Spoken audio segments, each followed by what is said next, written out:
Hello. Hello.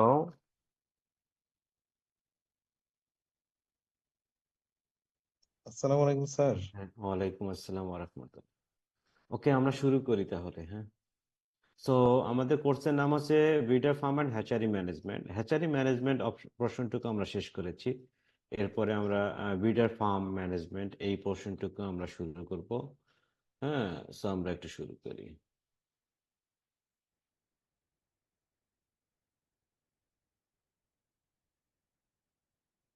দেখা যায় আমার স্ক্রিন?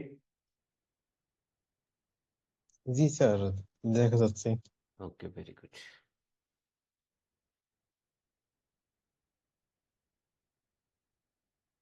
ওকে, লিখো, হেডিং গুলো লিখো।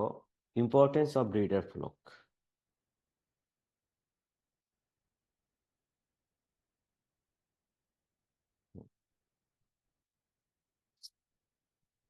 আমরা একটু আলোচনা করি। আসলে কি কি ধরনের বাংলাদেশে different type of poultry farm আছে, কেউ বলতে পারবে? What are the different types of poultry farm? এই ধরনের প্রশ্ন যদি আসে, কোশ্চেনটা লিখে নাও, তাহলে লিখতে হবে there are many types of poultry farm available in Bangladesh like this. হ্যাঁ, GP farm, grand parent farms, parent, 2 নম্বরে পিএস, প্যারেন্ট স্টক ফার্মস। তারপরে হচ্ছে এগুলো হচ্ছে ব্রিডার ফার্ম। আর হচ্ছে কমার্শিয়াল ফার্মের ভিতরে হবে ব্রয়লার ফার্ম, লেয়ার ফার্ম। হ্যাঁ, এইগুলো আর কি। সো যদি এগুলো হচ্ছে পোলট্রি ফার্ম আর কি। হ্যাঁ, আমরা এখন দেখি এর ইম্পর্টেন্স। হ্যাঁ, সো ব্রিডার ফার্মটা অবশ্যই ইম্পর্টেন্ট, এটা ব্রয়লার বা লেয়ার যাই হোক না কেন, কারণ এই ব্রিডার ফার্ম থেকেই আমরা হ্যাচিং এগ পাবো। হুম, দ্যাট মিনস এই breeder farm both grand parent stock GPS and PS. GPS থেকে গ্র্যান্ড প্যারেন্ট স্টক, দাদা দাদির ফার্ম, এবং প্যারেন্ট স্টক, বাবা মার ফার্ম। হ্যাঁ, এইগুলো আর কি মূলত।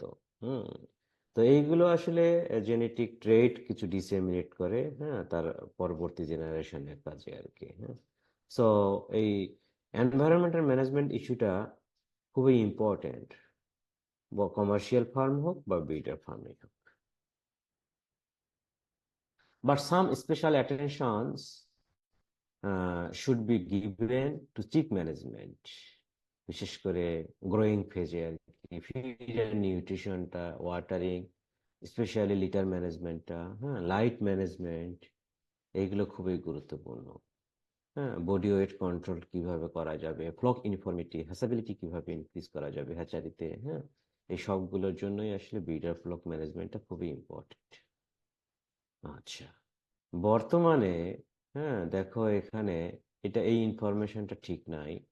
বর্তমানে জিপিএস ফার্ম হচ্ছে 18টি, হ্যাঁ, প্যারেন্ট স্টক ফার্ম হচ্ছে 100টি কে। হ্যাঁ, সো এটা আর কি আমাদের মনে রাখতে হবে আর কি।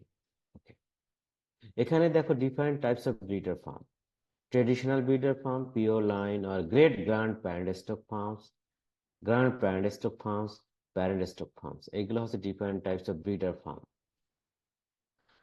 বাংলাদেশে বর্তমানে 60টি রিনাউন্ড জিপি ফার্মের ভিতরে Paragon, Aftab, Nourish, Kazi, CP, M Aga, Rashik poultry and hatchery, Nahar agro, এইগুলো আর কি জিপি ফার্ম আর কি। হ্যাঁ, জিপি ফার্মের কয়েকটা নাম যদি বলতে বলা হয় আর কি।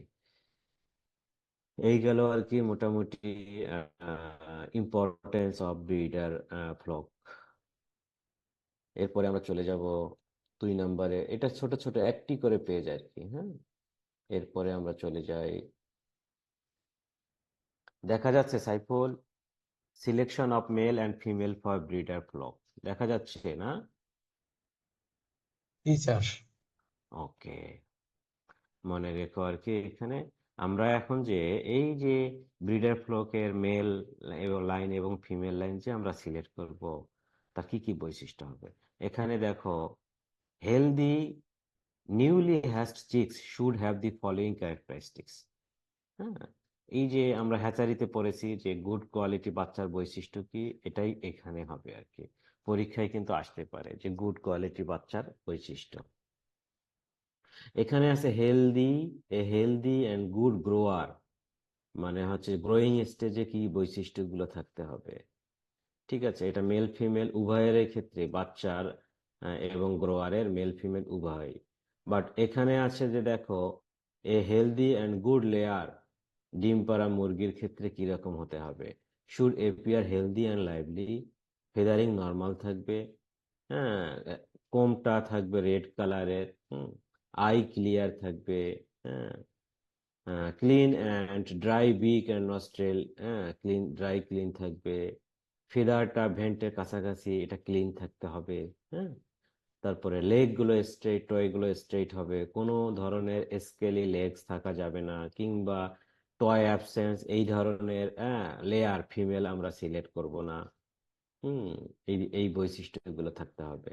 ব্রেস্ট বোনটা শুড নট বি শার্প, কখনো শার্প থাকা থাকবে না, এটা ফ্ল্যাট টাইপের থাকবে যেহেতু ডিম পাড়া মুরগি।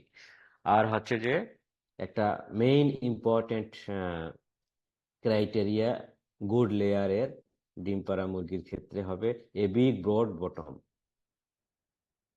পিছনের সাইডটা হচ্ছে পশ্চদেশ বড় থাকতে হবে, হ্যাঁ, ডিম পাড়া মুরগির ক্ষেত্রে। এই বৈশিষ্ট্যটা অবশ্যই লিখতে হবে, বাকিগুলো যদি মিসিং যায় কোনো সমস্যা নেই। Hmm, okay. তারপর a healthy and good cock, মানে মেলের কি বৈশিষ্ট্য থাকতে হবে? অ্যালার্ট অ্যান্ড প্রোটেক্টিভ নেচার থাকতে হবে, মেটিং ডিজায়ারটা খুব বেশি থাকতে হবে, হ্যাঁ। তারপরে দেখো, চিকেনের ক্ষেত্রে মেল ফিমেলের যদি আমরা কম্পেয়ার করি, পাশাপাশি দাঁড় করায় দেখি দেই, তাহলে মেলের ক্ষেত্রে কি হবে জানো? মেলের ক্ষেত্রে প্লুমেজ কালার। আচ্ছা, প্লুমেজ কালার কি আর ফিদার কালার কি? কে বলবে আমাকে দেখি?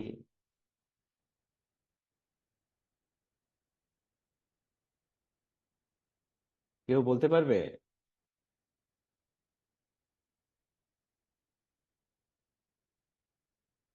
Saiful,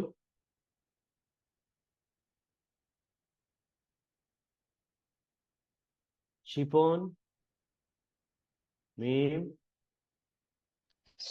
sorry sir. ওকে। তারপরে সাদিয়া, স্যার অনন্যা? স্যার হ্যাঁ, বলো। স্যার প্লুমেজ বলতে হচ্ছে মানে মানে বার্ডস এর সবগুলো ফেদারের কালার একত্রে বোঝায়। Very good. যেমন ফিদার কালার বলতে দেখো, একটা মুরগির ক্ষেত্রে গলার ফিদারের কালারটা, নেক ফিদার কালারটা এক ধরনের হয়ে থাকে, বডি ফিদার কালার এক ধরনের হতে পারে। ধর নেক ফিদারটা হচ্ছে যে ব্ল্যাক, বাট হচ্ছে যে বডি ফিদার কালারটা হচ্ছে রেড। তাহলে